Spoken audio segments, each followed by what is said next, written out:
But first, gas prices have been climbing for months. President Biden says he wants to help by asking Congress to suspend the federal gas tax. The break would last 3 months if approved, but it's not clear if consumers will benefit from the reprieve. Right now, the national average for a gallon of regular gas is $4.95, down from the all-time high of $5.01. Nancy Cordes has more from the White House. John, with gas prices bumping up against $5 a gallon, the president is facing mounting pressure to do something. But the controversial move he proposed on Wednesday landed with a thud on Capitol Hill. And it's not at all clear he has the votes.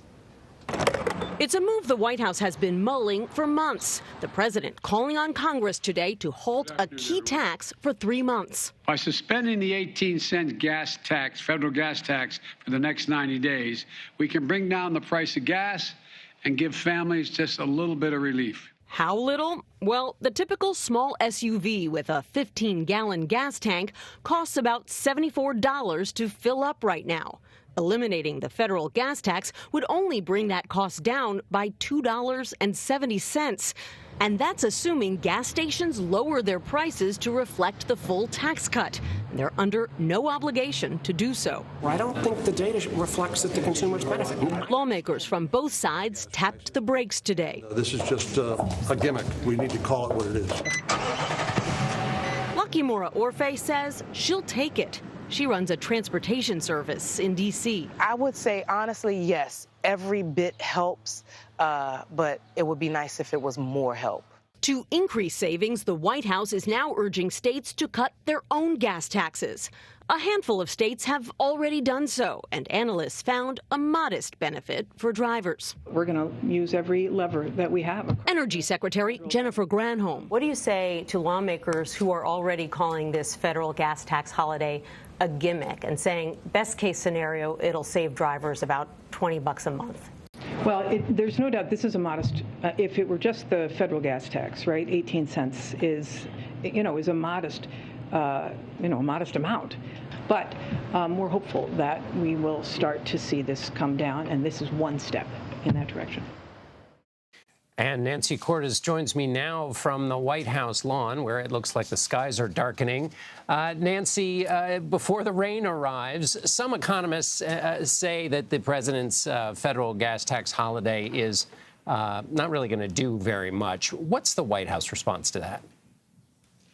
Well, they say, John, that at least it's a step in the right direction. And frankly, it's one of the few tools that the White House and Congress have to try to bring gas prices down when they are near historic highs. The problem is that even if the retailers, the gas stations were to go along with this and Congress were to go along with it, and you were able to cut 18 cents a gallon out of the price of gas, you're still looking at a savings of a couple of dollars every time you fill up. For people who are now spending $70 to fill their tank, where a year ago they were spending $40 to fill that same tank, a couple of dollars every couple of weeks isn't going to make much of a difference to their bottom line. And is the cupboard bare? I mean, what else could the president do to address this issue, which, every time you pass a gas station, it's an advertisement for the other party? There are things he's already done. So those tools are already being used, things like tapping into the Strategic Petroleum Reserve, 1 million barrels a day. The other things that he could do and wants to do are all things that, don't force the oil companies to do anything. They just put more pressure on them to do something. For example, the Energy Secretary, Jennifer Granholm, is going to be sitting down on Thursday with big oil company CEOs, think Shell, Exxon, BP, those kinds of big names. And she's going to be urging them to increase domestic production. The problem is that these companies are already producing at capacity, and that capacity isn't what it was even a year ago. And that's because during the pandemic, when there was much less demand, some of these companies actually closed some of their old refineries. And as a result, oil production capacity here in the U.S. is 5% lower than it was in 2020. It's actually at its lowest point in 8 years. So what she's likely to hear from these oil companies is that they're already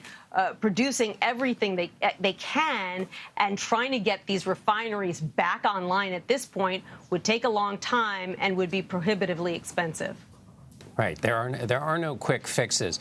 So now that you've helped us understand the actual policy and the reality of what's happening, let's shift now to the politics. I want to play a soundbite from the president on Wednesday afternoon and get your thoughts. Let's listen. So for all those Republicans in Congress criticizing me today for high gas prices in America, are you now saying we were wrong to support Ukraine? Are you saying we were wrong to stand up to Putin? Are you saying that we would rather have lower gas prices in America and Putin's iron fist in Europe? So what do you make of that, Nancy? What I make of it is the fact that this president is well aware that Republicans are going to be using high gas prices and, frankly, the high price of everything as a cudgel in November. In the midterm elections, they're going to say that this is President Biden's fault. He didn't do enough to bring down gas prices. He didn't do enough to bring down and rein in inflation. And so what you've got is the president making the case more forcibly by the week that this is not his fault, that this is Vladimir Putin's fault, that it was an inevitable result of Putin declaring war on Ukraine and the U.S. and most of the rest of the world coming to Ukraine's defense, that the supply of oil would shrink. And what he's arguing there is that the alternative, if the U.S. hadn't gone in and helped Ukraine, would be that petro-oligarchs and petro-dictators like Vladimir Putin would have even more power. So he's saying to Republicans, is that really what you want? If you're going to blame me, then what you're actually arguing is that we shouldn't have come to Ukraine's defense in the first place. And that is a place that most politicians here in the U.S. on both sides don't want to be. And exactly right. And what I also heard is, and tell me if you see this strategy more broadly, which is his old line that, judge me not against the Almighty, but judge me against the alternative. He's trying to turn this into a contest with Republicans as opposed to purely a referendum on him. Do you think that we'll be seeing that a lot more in his rhetoric as they try to do something, anything, to deal with his bad approval ratings and general bad weather for the party? Absolutely. And in fact, that was a lot of what was behind the decision to actually embrace this gas tax holiday, right? The plan here at the White House was that he would come out, he would push for a gas tax holiday for the next 3 months, and he would send it to Capitol Hill, which has to approve it. And then if Republicans balked, he could make the case, look, I tried to do something, and the Republicans wouldn't go for it.